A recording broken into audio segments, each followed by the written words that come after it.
thank you so much for watching tonight. I'm John Evans. And I'm Daniela Hankey.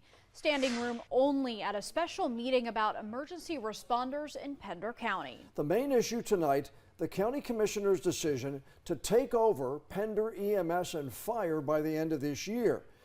Well, that meeting and that decision brought out people who support the move and who are against it. WECT's Delaney Tarpley heard public comments tonight. What did most people have to say, for it or against it, Delaney? Well, John, a lot of the people who spoke tonight are in favor of the merger. They just want the county commissioners to make sure that it's a smooth transition for the firefighters and paramedics who work at Pender EMS and Fire. Now, something else notable from this meeting, though. 3 of the 4 current county commissioners showed up, not in their official capacity, but as new members on the board of directors for Pender EMS and Fire. When they voted last week on the merger, the commissioners also appointed themselves to the organization's board.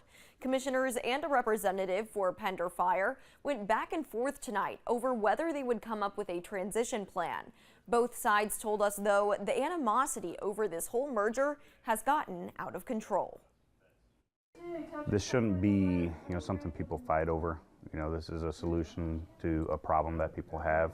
I wanted the employees that are impacted, that they're the most important thing. The employees, we want to make sure that we retain all the employees. We want to make sure they're protected. We want to make sure their benefits are good. They do an incredible job. Everyone involved did decide on one thing tonight: to host a town hall where they can meet with more of the employees who will be affected by this merger and hear their concerns directly. They have not set a date yet to do that. Delaney Tarpley, WECT News.